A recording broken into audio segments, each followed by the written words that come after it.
Eh bien bonjour, aujourd'hui nous allons voir tous les éléments importants à renseigner en termes de référencement pour chaque page de votre site. Donc pour cela nous allons créer un site vierge, nous allons choisir un site complètement vierge parce que ce que vous allez apprendre ici, donc modifier, on choisit le template complètement vierge, modifier. Ici, ce que vous allez apprendre va vous permettre, si vous choisissez un template qui n'est pas vierge, donc un modèle que vous propose Wix, de modifier les éléments de référencement qui sont importants et qui sont déjà inscrits dans ce modèle de template. Donc si vous le laissez, vous aurez bien entendu des difficultés à être référencé de manière personnelle. Donc, vous vous trouvez sur une page qui est complètement vierge. Donc pour rappel, ici vous avez le corps de la page, ici au-dessus vous avez l'entête, en bas vous avez le pied de page. À gauche de cette ligne, nous vous déconseillons de mettre quoi que ce soit comme ici à droite de cette ligne, dans la mesure où tous les navigateurs ne pourront pas lire tout ce qu'il y a à gauche et à droite. Donc pour être certain que votre site soit lisible par tous les supports et tous les navigateurs, Wix a calculé ici cet élément. Donc vous allez inscrire un certain nombre de choses. Alors nous allons créer une page complètement nouvelle que nous allons ici nommer élément. Alors on va mettre un accent, plus exactement une majuscule, élément de référencement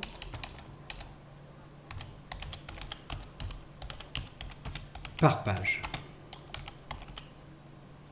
Terminé. Donc vous cliquez ici sur les petits points et vous avez donc, vous cliquez sur info de page. Ici vous avez l'élément que vous venez d'inscrire. Si vous voyez des choses à modifier ou des fautes d'orthographe, bien entendu, vous pouvez le modifier. Alors, c'est très important de faire ça au début et non pas par la suite. Dans la mesure où, une fois votre site publié, Google va prendre en compte votre page avec les éléments qui sont marqués dessus. Si vous modifiez des éléments, la page risque d'être introuvable et donc Google va considérer qu'il y a une erreur et ça n'est pas des éléments qui sont favorables à votre référencement. Donc tout ce que je vous indique ici en ce qui concerne le nom de la page et l'URL, c'est très très important. Le nom de la page et l'URL, vous l'inscrivez une fois pour toutes et vous ne revenez pas dessus. Il vaudra mieux recréer une page, faire une redirection 301, ça sera expliqué dans une autre vidéo, plutôt que de modifier ces éléments. Donc ici vous avez l'élément, vous pouvez masquer du menu ou pas masquer du menu, on va la laisser inscrite dans le menu. La mise en page, donc mise en page standard ou page d'atterrissage. La mise en page standard, c'est que l'entête et le bas de page sont visibles. Dans la page d'atterrissage, l'entête et le bas de page ne sont pas visibles. Ceci est intéressant en particulier pour les sites bilingues. Donc au niveau des permissions, il n'y a aucune restriction et nous arrivons à ce qui nous intéresse en ce qui concerne le référencement. Donc le référencement, vous avez le titre de la page ou le title d'après Google, la description de la page ou la métadescription pour Google et l'URL. Vous pouvez avoir un aperçu de cela ici. Alors on va modifier les éléments au fur et à mesure et vous allez voir que ici ça se modifie. On va commencer par le troisième qui est l'URL. Comme je vous l'ai dit, l'URL comme le nom de la page, il est important de bien le mettre une fois pour toutes et de ne pas revenir dessus.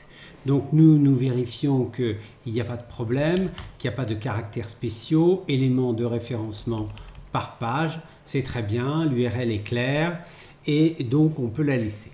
Vous pouvez mettre le nom de votre site ou le nom de votre marque ainsi que ce que vous voulez décrire dans la page, dans l'URL. Ça sera un élément de plus que Google prendra en compte et c'est un élément qui est assez important dans le cadre de référencement. Ici, le title, c'est donc le titre de la page et donc on va indiquer que nous mettons les éléments de référencement pour chacune des pages du site. Alors, on vérifie qu'il n'y a pas de faute d'orthographe. On le voit apparaître ici. Il y a un certain nombre de caractères que d'ailleurs Wix prend en compte. Quand vous arrivez au bout, il faut un petit peu ajuster éventuellement. De mémoire, on est aux alentours de 60 caractères. La métadescription est un peu plus longue et donc là vous pouvez y aller et mettre des éléments qui soient plus descriptifs de votre page. Donc nous allons sur cette page vous montrer les éléments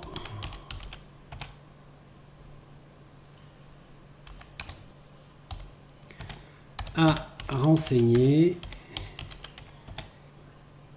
sur chacune de vos pages pour respecter les standards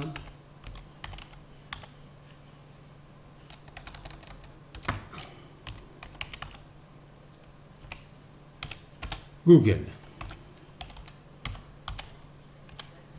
Voilà, et donc là vous voyez ces éléments qui s'indiquent et lorsque votre page apparaîtra dans les réponses suite à une requête, c'est ce que l'interron verra. Donc il faut que ces éléments soient à la fois intéressants pour que Google comprenne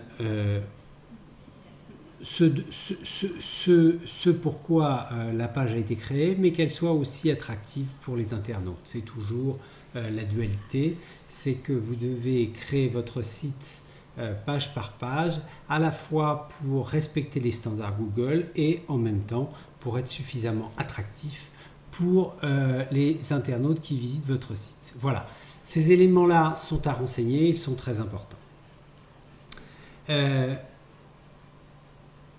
Maintenant, nous allons faire le minimum syndical, c'est-à-dire que nous allons mettre un titre à la page.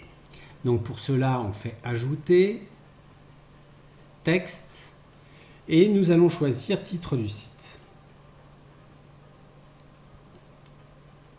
Alors, avant de choisir titre du site, vous voyez qu'il y a marqué titre du site, titre de la page, grande en tête, petite en tête, je suis un paragraphe, en dessous grand titre, titre majuscule, petit titre, etc., etc.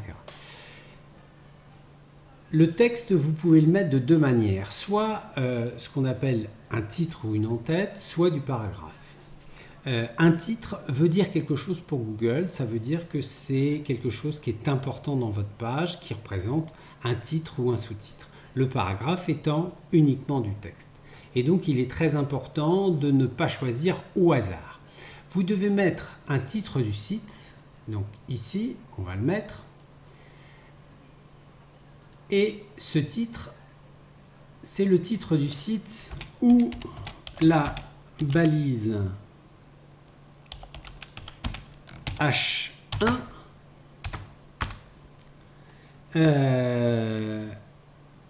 virgule, il faut mettre une balise H1 par page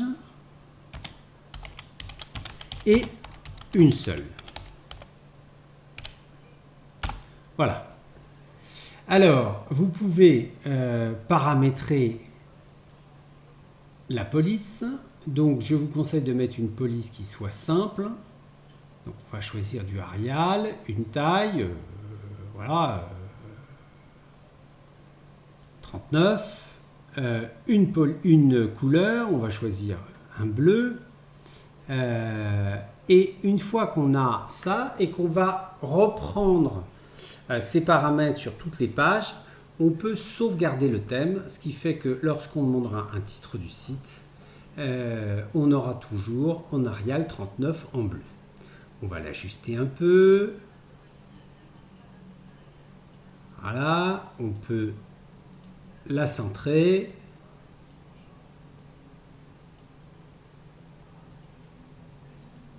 Voilà, pour que ça soit un peu plus joli. Et ceci est fait. Voilà. Titre du site ou la balise H1. Il faut mettre une balise H1 par page et une seule. Si vous voulez mettre d'autres balises, ici, en texte, un titre de la page, ou H2, une grande en-tête, ou H3, ou une petite en-tête H4, en sachant que ce que vous retrouvez ici, vous les retrouvez ici dans une autre police, vous devez respecter une hiérarchie. C'est-à-dire qu'il faut d'abord mettre une balise H1, puis ensuite une balise H2, puis ensuite une balise H3. Vous pouvez mettre plusieurs balises H2, vous pouvez mettre plusieurs balises H3 et ainsi de suite. Nous vous conseillons de ne pas aller au-delà de H3. Google aime bien les choses qui soient simples. Donc, vous pouvez même vous contenter de mettre uniquement une balise H1. Ça sera déjà bien si elle est bien positionnée en haut de votre page. Et si vous voulez mettre des balises H2, ça doit être sous la balise H1. Il faut bien respecter la hiérarchie, sinon Google n'aimera pas. Donc ensuite, vous pouvez paramétrer le paragraphe. Donc vous choisissez par exemple un paragraphe. Vous pouvez le mettre en dessous. Ça sera du texte. Donc là, on ne va pas le changer en tant que tel, mais on va pouvoir modifier la police ici et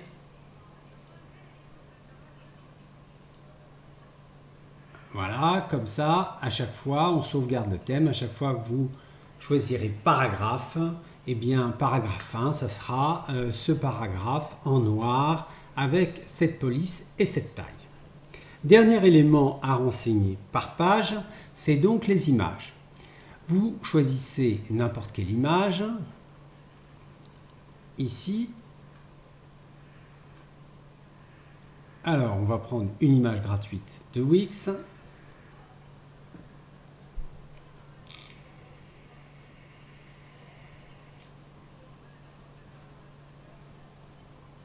On va choisir, tiens, la glace.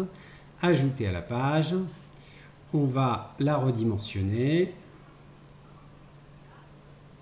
voilà, on clique dans les paramètres et un élément qui est très important, c'est ici le texte qui est la balise Alt.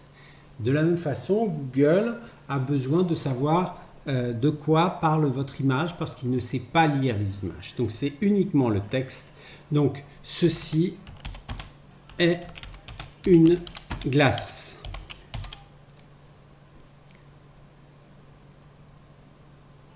Donc vous pouvez renseigner d'autres éléments, mais ça nous le verrons après. Ici nous nous intéressons uniquement dans les aspects de référencement. Voilà, donc ici nous avons donc un titre, un paragraphe, une image qui sont correctement référencés. Alors faites très attention, dans la balise, dans l'entête comme dans le bas de page, il ne faut mettre que du paragraphe, pas de balise, parce que sinon vous retrouverez la même balise sur toutes les pages puisque l'entête se retrouve comme le bas de page sur toutes les pages. Donc surtout, il faut absolument éviter de mettre un titre quel qu'il soit. Donc vous choisissez un élément paragraphe pour votre en-tête comme pour votre bas de page. Voilà tous les éléments qu'il fallait renseigner ou ne pas renseigner pour que vous puissiez le retrouver sur un modèle de template et que vous puissiez les modifier pour que ça soit cohérent avec ce que demande Google, avec les fameux standards Google. À très vite.